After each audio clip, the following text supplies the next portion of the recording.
Spoilers ahead. Watch out, and take care. The movie begins in 2013 in Tegucigalpa, Honduras, where a poor father named Roberto lives with his two children, Miguel and Rocio. One day, a former beauty queen named Katie Giselle approaches Roberto and offers to sign his kids to a child modeling agency. Excited for the opportunity to escape poverty, he agrees. Giselle takes the children to a photo shoot at an address. She greets them at the door, but when Roberto tries to enter with them, she says only models are allowed. Reluctantly, Roberto agrees and leaves his children in her care. Under her guidance, the kids learn to pose for the camera, gaining confidence and having fun. They dream of becoming famous models like Giselle, a chance not often found where they come from. When Roberto returns later in the evening and knocks on the door, there's no answer. Frustrated, he knocks harder, and the door opens. However, the studio is dark and empty, and there's no sign of his children. Panicking, he tries knocking on neighbors' doors, but no one answers. Desperate, he runs out into the dark street, searching for help and wondering where his children are. Elsewhere in California, a man is looking on his computer for pictures of kids. He's using a hidden website that sells them to rich people. He's picking them like he's shopping for things on Amazon. But he doesn't know that Homeland Security is watching his house and keeping an eye on what he's doing on his computer. Tim Ballard is a special agent with the Homeland Security Investigations Unit, and he and his colleague are in charge of looking for such predators. Chris sneaks into Ernest Oshinsky's residence, while Oshinsky is still in his room hunting online. As he browses, he hears a suspicious noise from the living room. Uncertain if it's just his imagination, he persists in viewing pictures on his screen. Abruptly, his bedroom door is forcefully kicked open, and an agent tackles him to the floor. Tim and Chris embark on a search of the house. Upon discovering a library filled with folders of children in distressing poses, Tim conducts a thorough investigation of the evidence found in Oshinsky's home. As he delves deeper, the disturbing videos take a toll on Tim's emotional well-being. Faced with the haunting images and thoughts of his own children, he feels an urgent need to take action and rescue these innocent victims. In a surprising move, he takes Oshinsky out of his jail cell and brings him to a private conversation in the lobby. Tim reveals a personal struggle, expressing that he too has battled hidden desires, but chose to suppress them. In an attempt to connect with Oshinsky, he suggests they share a commonality. Oshinsky grins as he stands by himself in his cell, perhaps believing he has made a friend. When Tim informs his boss he has a plan, and needs some time to see it through to completion, his supervisor allows him a week to complete the task. The next day, Tim takes Oshinsky home after walking him out of the building. It appears Oshinsky has gained his freedom. Tim informs him that he can remove the charges, but he will want a favor from him, as they sit at the kitchen table. He adds, in order to truly live out his dreams, he will need assistance from Oshinsky. Specifically, he asks him to get in touch with his friends, to find a young lad so that he can realize his greatest ambitions. The next day, Ernest Oshinsky meets his contact to make something happen. He plans to surprise Tim so the charges go away. Little did he know, Homeland Security is watching him and his pictures. In the evening, Tim meets Oshinsky at a local diner. Oshinsky hands him a book, and inside is a picture of a boy named Miguel, Roberto's son. Tim smiles, as red and blue lights lit up the diner from the outside. The next day, Tim is at the Mexican border waiting, when Oshinsky's contact arrives. Despite pretending everything is normal, Tim knows better. The man is arrested on the spot. Tim opens the back door of the van, a terrified boy sits.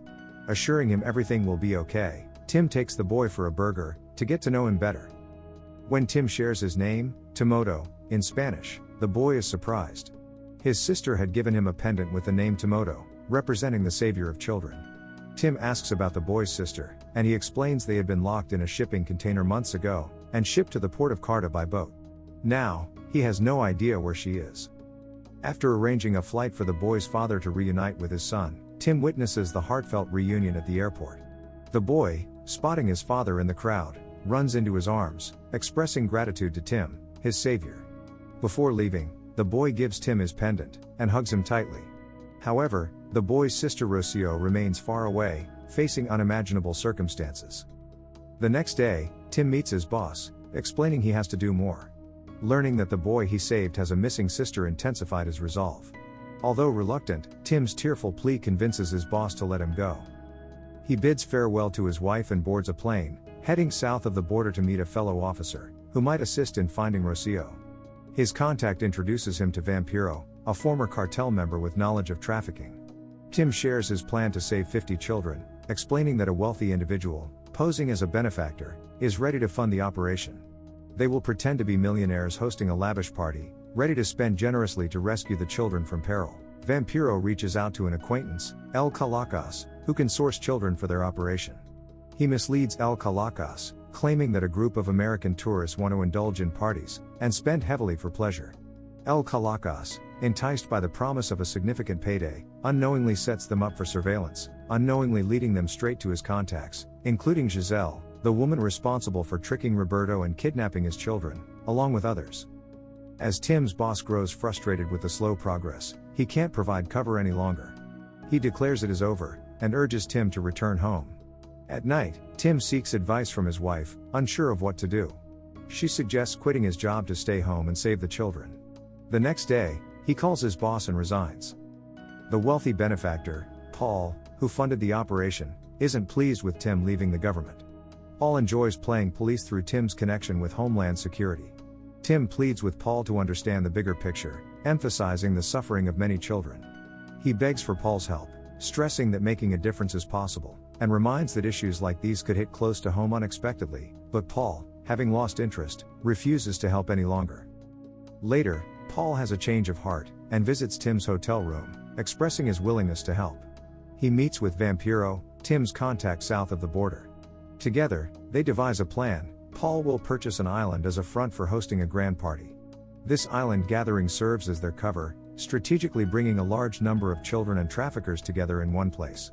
The goal is to facilitate a law enforcement raid, to rescue the children and apprehend the traffickers. After the papers for the island are signed, the plan is set in motion. They present the concept of the island party to El Calacas, and their connection to the traffickers. El Calacas, excited about the prospect of dealing with wealthy individuals, takes pictures of the island, which the party plans to share with his contacts. Giselle agrees to provide the children for the party. Vampiro introduces Giselle to Paul, and they discuss the details of the event. The brilliance of the plan lay in the fact that once on the island, there will be no escape for the traffickers, ensuring a successful operation. After setting up surveillance, the police force position themselves in speedboats on the opposite side of the island. When the children finally arrive, a significant issue arises. They are vastly outnumbered, not nearly as many as promised. Giselle explains the rest of the children are on their way. Tim quickly radios the police force commander, urging him to wait for the remaining children before initiating the raid. His goal is to save as many children as possible. Tim also instructs the commander to isolate one of the men from the group without handcuffing him, creating the appearance that he is the informant. Soon, a boat appears in the distance. It is time to take action. As the boat touches the sand, the police force launch a swift raid on the island. In the aftermath, during the interrogation of one of the traffickers, a startling revelation emerges. Rocio, the missing sister, had been sold to El Alacrán, also known as the Scorpion. The investigation takes an unexpected turn as the search for Rocio intensifies. After learning that Rocio is now with the notorious rebel leader, Tim's contact conveys the grim reality. Entering El Alacrán's territory is an incredibly perilous endeavor, even for the military. Undeterred, Tim refuses to abandon the mission. Vampiro proposes a bold plan. They will pose as missionary doctors, hoping that El Alacrán will permit doctors into his territory to care for his people.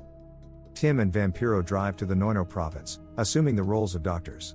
Their aim is for word to spread about their presence. Eventually, Tim secures entry into El Alacrán's territory, and surprisingly, El Alacrán accepts his medical services. With permission to help the people, Tim seizes the opportunity to search for Rocio.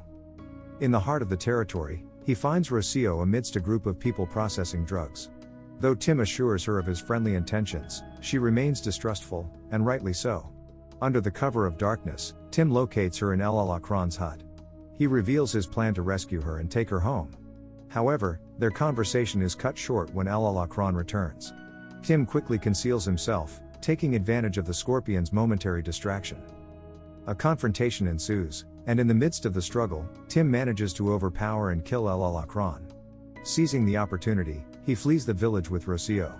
Escaping in one of the boats, they face pursuit from soldiers hot on their trail. Rocio wakes up to the reassuring presence of her father, and the long-awaited reunion with her brother follows. Finally, she is on her way home. It is revealed that Tim Ballard testified before the United States Congress, leading to the enactment of laws mandating government collaboration with foreign nations in trafficking investigations. It underscores the disconcerting reality that contemporary enslavement surpasses historical levels, even during the era of legalized slavery. The end. Thank you for watching. Subscribe if you'd like to see more videos like this. Turn on the notifications, and leave a like to help the channel out.